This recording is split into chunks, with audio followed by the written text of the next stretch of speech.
na linha com a gente o ministro de Minas e Energia, Alexandre Silveira, para falar sobre o início da pesquisa lá na margem equatorial. Boa noite, ministro. Bem-vindo aqui à CBN. Boa noite, Vera. Boa noite, Carolina. E boa noite, Débora. É uma alegria muito grande falar com os ouvintes da CBN, que nós sabemos que é uma rádio que tem um grande jornalismo e fala com todas as brasileiras e brasileiros. A gente está vendo a sua cara aí de satisfação. O senhor era alguém que dentro do governo sempre defendeu a concessão do licenciamento. A gente sabe que houve um embate interno. O que eu queria entender é o time, ministro. A gente está aí cerca de 20 dias do início da COP30 em Belém e sabemos que a classe científica e também os ambientalistas eram contrários à abertura de uma nova fronteira de prospecção de petróleo, ainda mais na região amazônica. Queria ouvir do senhor o porquê de ser agora e se o senhor está seguro de que a gente está fazendo algo sustentável do ponto de vista ambiental. Na verdade, Vera, primeiro é importante fazer um reconhecimento ao trabalho da ministra Marina Silva e a toda a sua equipe, e em especial do IBAMA. Havia sempre, naturalmente, um grande debate, vamos chamar assim, de ideológico, mas não no IBAMA e não no Ministério do Meio Ambiente, muito menos no Ministério de Minas e Energia. O que o IBAMA fez foi pedir à Petrobras sempre os estudos complementares que eram fundamentais para que a gente fizesse essa etapa das pesquisas de forma exatamente sustentável, de forma segura, sabendo e levando em consideração que a Petrobras é uma das empresas que faz essa exploração de forma mais segura no mundo. Esse reconhecimento não sou eu que estou dizendo. Quando eu estive em Daran, na Saudi Aramco, a maior petroleira do mundo, que vale 1,8 trilhões de dólares, ela reconhece que a Petrobras é uma das empresas que faz com maior segurança ambiental a exploração em águas profundas do planeta. E o IBAMA, naturalmente, pediu documentos complementares, como a construção do novo centro de reabilitação e despetrolização da fauna lá, que era importante para dar segurança. É uma grande estrutura que o IBAMA exigiu para que fosse feita essa primeira etapa, que é a etapa de pesquisa. Eu estou completamente seguro, até porque o motivo de comemoração não é o fato de ter apenas saído a licença ambiental para as pesquisas.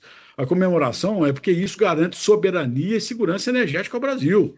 Nós teríamos um declínio forte a partir de 2029 na produção de petróleo nacional, que colocaria em risco a soberania do país, fora a questão fiscal, porque nós estamos falando em 304 bilhões de reais em investimentos no norte e nordeste brasileiro, que é a margem equatorial, e eu quero fazer também uma constatação: nós não estamos falando em bacia amazônica ou em Foz do Amazonas, nós estamos falando em 159 quilômetros do Oiapoque, 500 quilômetros da Foz do Amazonas.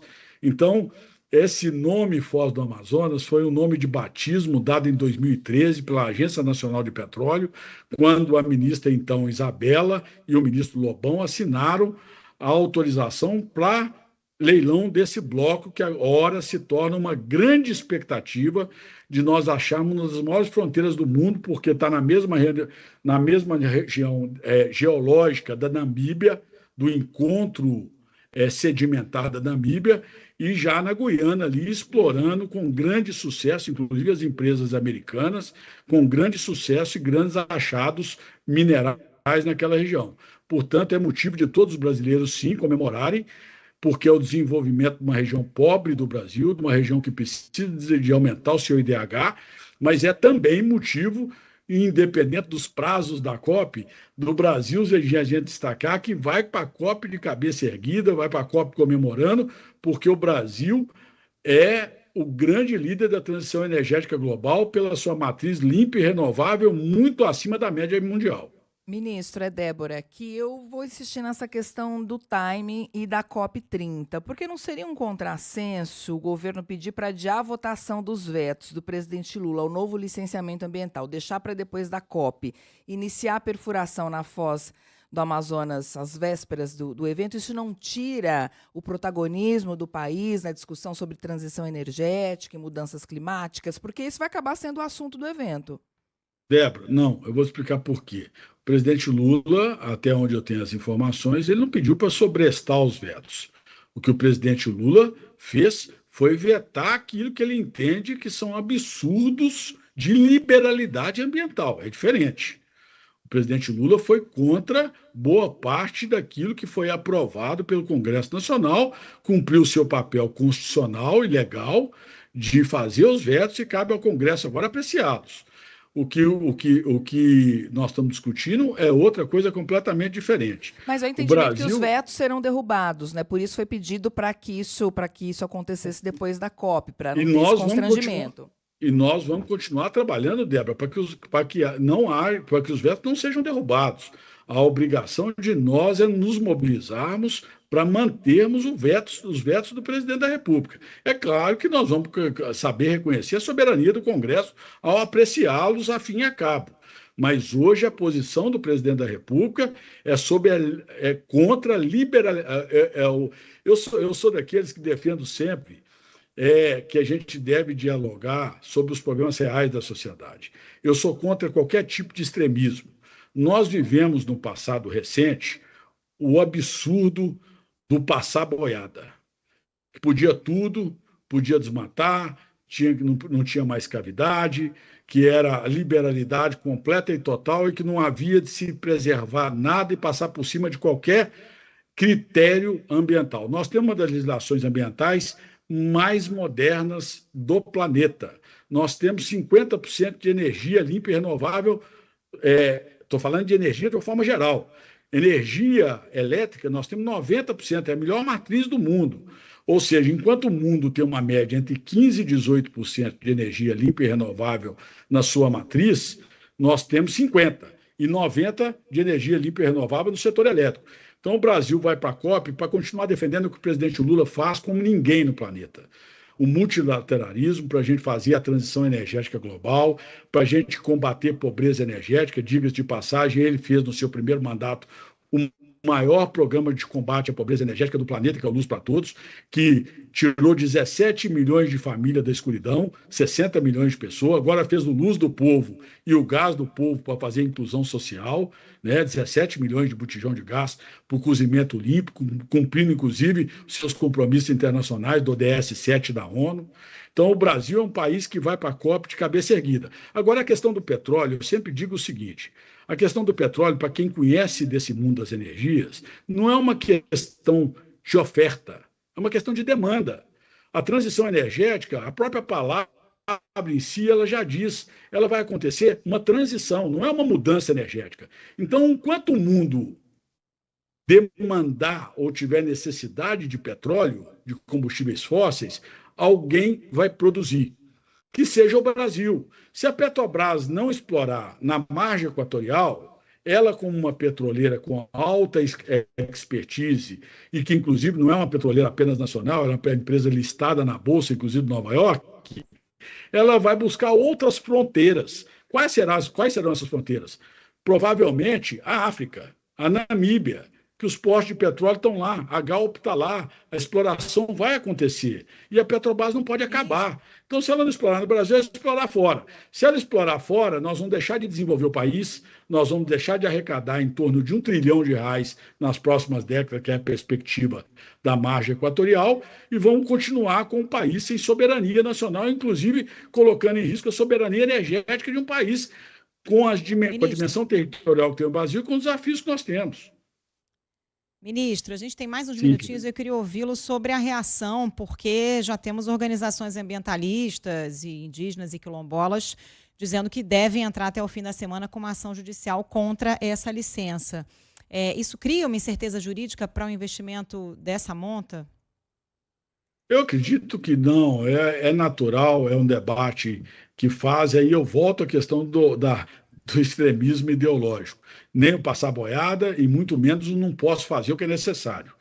A exploração da margem equatorial é uma necessidade de soberania energética do país. Nós ainda demandamos por divisas para combater miséria, fome, desigualdade, para construir o país que nós todos queremos, e, em especial, trabalha e com muita dedicação o presidente Lula, que é um país mais próspero com inclusão. Para a gente fazer isso, a gente precisa arrecadar, a gente precisa de continuar investindo em transição energética. O Brasil é o paraíso dos biocombustíveis no mundo. Ninguém tem 30% de etanol na sua matriz. Ninguém tem 15% de biodiesel misturado no diesel fóssil. Ninguém aprovou a lei do combustível do futuro para descarbonizar o setor aéreo a partir de 27 com o SAF, como combustível sustentável de aviação. O Brasil, para quem conhece essas políticas, sabe que nós vamos plantar 180 mil hectares de macaúba para fazer biorefinaria no sul da Bahia, no semiárido brasileiro, investindo em transição energética. Então, nós podemos, sim, nos orgulhar de ser o país da nova economia, que é a economia verde, sem abrir mão das necessidades de fazer o crescimento nacional e, consequentemente, gerar divisas para poder combater diferenças e desigualdades sociais, ainda, infelizmente, muito latentes na nossa sociedade. Ministro, para a gente fechar, a gente só tem mais 2 minutinhos. O senhor e o presidente do Senado, Davi Alcolumbre, tiveram alguns entreveros aí no passado, embora os dois sejam defensores dessa abertura da prospecção ali na margem equatorial. Esse anúncio feito hoje, às vésperas do presidente designar o novo ministro do Supremo, e esse ministro do Supremo com toda a possibilidade de ser o advogado-geral da União, seu colega de ministério, Jorge Messias. Esse anúncio também tem o condão de agradar o Davi Alcolumbre, por ele ser um dos grandes defensores dessa extração? Naturalmente, o presidente do Congresso Nacional, por quem eu nutro respeito institucional mais absoluto, deve estar comemorando, porque vai levar prosperidade, vai levar divisas, vai gerar emprego numa região que ele conhece bem e representa com tanta dedicação no Congresso Nacional, que é o Amapá, e toda a região do que vai do Amapá até o Rio Grande do Norte, que precisa desses recursos. Agora, nada tem a ver com a questão do Supremo Tribunal Federal, que, inclusive, eu sou daqueles que defendo que é um cargo extremamente relevante, da alta corte do país, que é de exclusiva escolha do presidente da República, que deve fazê-lo conforme a sua consciência e submeter, naturalmente, à aprovação do Senado da República.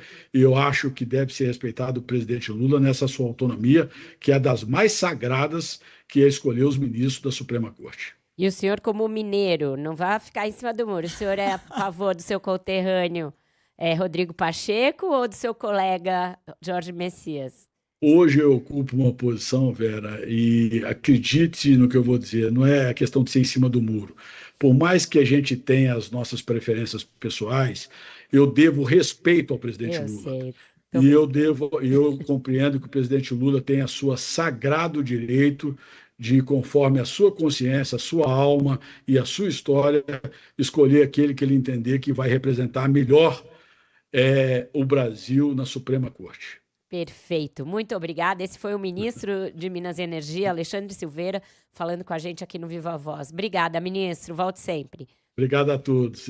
Obrigado a todas. Até Boa mais. noite, ministro.